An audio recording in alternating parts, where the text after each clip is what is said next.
નમસ્કાર બાળ મિત્રો, જુઓ વાર્તા સાંભળવી છે ને? તૈયાર છો ને તમે વાર્તા સાંભળવા? જો આજે હું તમને સરસ બે પાક્કા મિત્રોની વાર્તા કહું છું. એક રામજી કાકા હતા. રામજી કાકાને ખેડૂત હતા, એટલે એમને ખેતર હતું. હવે એમના ખેતરમાં એક પાંદડું હતું અને એક ઢેફું હતું. ઢેફું એટલે માટીના જે પેલા આવડા પાર્ટ પડ્યા હોય એને ઢેફું કહીએ. તે ઢેફું અને પાંદડું બંને પાક્કા મિત્રો હતા. હવે આ મિત્રો હતા પણ બહુ જબરા હતા, અભિમાની હતા. પેલું કે હું જબરું અને પેલું કે હું જબરું. હવે એક દિવસ બન્યું એવું કે ભાઈ વાવાઝોડું આવ્યું એટલે પાંદડું તો શું થાય, ઉડી જાય. પાંદડું તો ઉડી અને બાજુની વાડ ઉપર પડ્યું.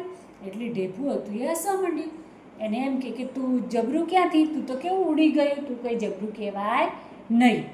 હવે પાંદડું હતું એ વિચારમાં પડી ગયું કે હવે શું કરવું, પણ કુદરત આગળ કોઈનું ચાલતું નથી.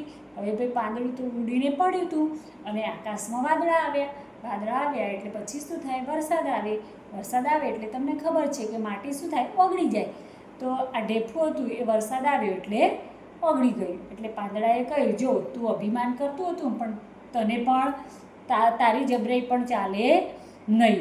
એટલે ઢેફું હતું એ ઓગળી ગયું થોડું. પછી બંને વિચાર કર્યો કે હવે ભાઈ આપણે પાક્કા મિત્રો છીએ તો આપણે આવું કરવાનું નહીં. જ્યારે વરસાદ આવે તો અમે પાંદડા છીએ એ તારી ઉપર ઢંકાઈ જઈશું, એટલે તું ઢેફું ઓગળી જઈશ નહીં. અને જ્યારે પવન ચડે ત્યારે ઢેફા છે એ પાંદડા ઉપર બેસી જાય એટલે પાંદડું ઉડે નહીં. તો આ રીતે પાછા પાક્કા મિત્રો બની ગયા. તો કોઈ વાતનું ક્યારેય અભિમાન કરાય નહીં. આ સૃષ્ટિ ઉપરની દરેક વસ્તુ કામની છે.